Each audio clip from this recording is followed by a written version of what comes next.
Berdasarkan pengamatan Air Quality Life Index, 91% masyarakat Indonesia tinggal di wilayah yang tingkat polusi udaranya melebihi batas aman yang ditetapkan oleh Organisasi Kesehatan Dunia (WHO). Sungguh ironis.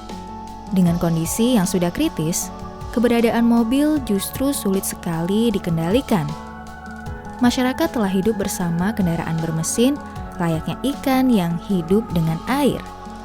Rasanya masalah semacam ini bukan hanya dihadapi oleh Indonesia, tetapi juga oleh setiap kota besar yang ada di dunia. Untuk mengatasi masalah tersebut, Barcelona memiliki solusinya.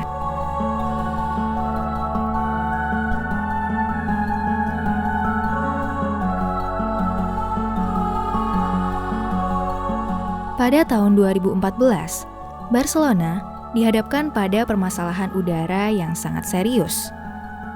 Barcelona dan 35 kota lain yang berada di sekitarnya gagal memenuhi kualitas udara secara konsisten dan terus-menerus. Kondisi ini menyebabkan 3.500 kematian prematur terjadi setiap tahun. Lalu lintas di kota ini juga sangat tidak teratur. Terlalu banyak polusi yang dihasilkan. Itu termasuk polusi udara dan juga polusi suara yang sangat mengganggu telinga. Kondisi itu membuat pemerintah berpikir untuk mengembangkan mobilitas perkotaan secara luas dengan harapan hal tersebut bisa mengurangi kekacauan lalu lintas. Mereka menyebutnya dengan super release. Jika diartikan ke dalam bahasa yang lebih umum, itu akan menjadi superblock. Superblock adalah sebuah proyek penataan kota yang berfokus pada pemaksimalan penggunaan lahan. Dulu, superblock biasa digunakan untuk menggambarkan blok kota besar yang tidak memiliki lorong untuk mobil. Konsep inilah yang kemudian menginspirasi cara kerja super release di Barcelona.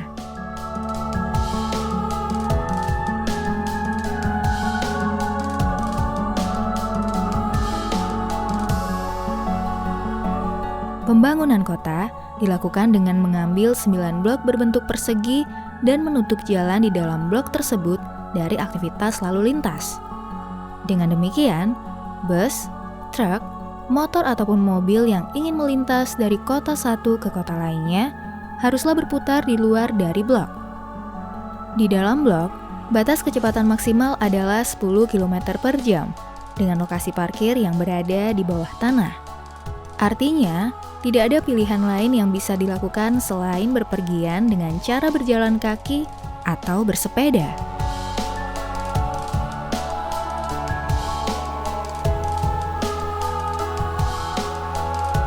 Tenang saja, banyak hal menyenangkan yang bisa ditemukan dalam konsep ini.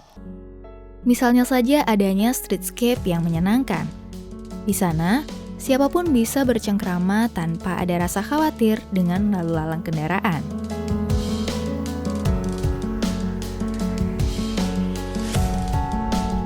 Penerapan proyek ini diuji dalam 5 lingkungan saja, namun untuk peluang pembangunannya akan ada 120 lokasi yang bisa dibentuk sebagaimana konsep superblock. Dengan begitu, kita akan mengetahui bagaimana gambaran dari proyek ini.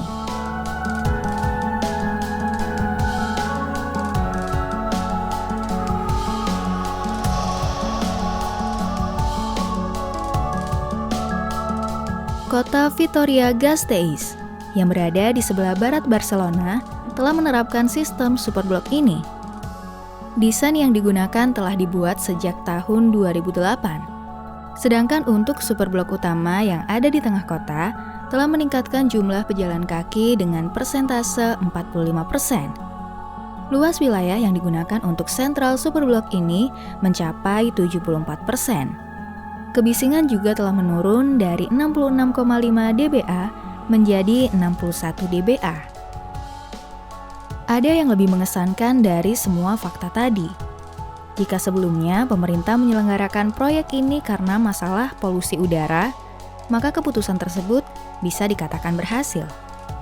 Barcelona mampu menurunkan 42% emisi nitrogen oksida dan 32% partikel polusi udara di wilayah superblok.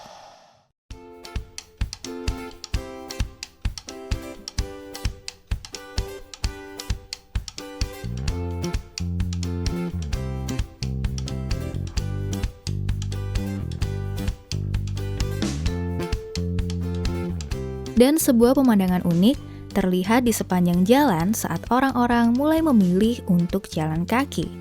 Ini bukan lagi tentang pengurangan mobil.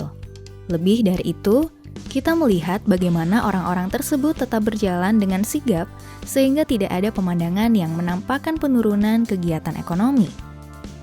Hasil yang jauh lebih baik dari apa yang telah diekspektasikan. Bisnis lebih berkembang, dan pusat aktivitas sosial juga berjalan dengan baik.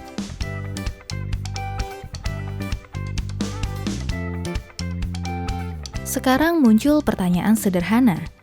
Bisakah hal semacam ini terjadi di Indonesia?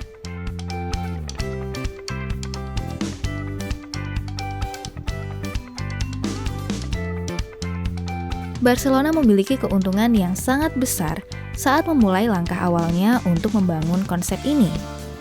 Tempat superblok beserta bentuknya sudah dibangun sejak tahun 1859, jauh sebelum mobil mengacaukan lalu lintas jalanan. Sebuah struktur grid yang memudahkan konsep superblok dibangun oleh seorang bernama Ildefons Cerda. Dia merencanakan sebuah pemerataan dalam jaringan yang dibangunnya. Jaringan tersebut rencananya akan diisi dengan sekolah dan rumah sakit secara merata.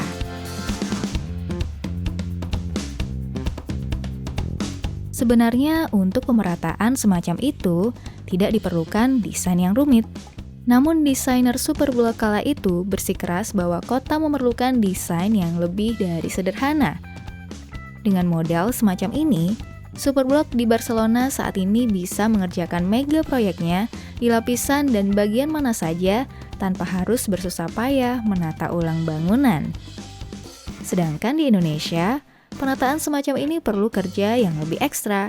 Kebijakan ini membutuhkan pemisahan daerah perumahan dan komersial, tetapi wilayah yang dijadikan sebagai area walkable haruslah kombinasi kedua komponen tersebut. Itu bukan penataan yang mudah. Jangan lupakan tentang lahan parkir. Lahan parkir yang digunakan untuk menampung kendaraan di bawah tanah, kedengarannya juga berpotensi menjadi masalah. Butuh persiapan panjang untuk menyediakan lahan semacam itu. Presiden Habibie berusaha mewujudkan superblok di kota Batam. Namun itu tentu berbeda dari superblok yang diusung oleh Barcelona. Presiden RI ketiga tersebut membuat semua kawasan komplek yang sempurna dengan segala kelengkapan fasilitasnya. Superblok tersebut dibangun di atas lahan seluas 9 hektar. Tempat itu bukan hanya dibangun sebagai hunian, melainkan juga kawasan yang memperhatikan human-centric. Mixed use yang terdiri atas 11 gedung pencakar langit, yang mana dalam satu kawasan tersebut terdapat apartemen, mall, hotel, rumah sakit internasional, ruko, gedung perkantoran, dan universitas. Namun bagaimanapun, untuk mengembangkan superblok yang mirip seperti Barcelona, rasanya memerlukan perjalanan yang masih sangat jauh. Namun meski jauh, bukan berarti mustahil untuk dilakukan. Kalau menurut kalian, bagaimana? Apakah Indonesia memungkinkan memiliki konsep tata kota sama seperti Barcelona?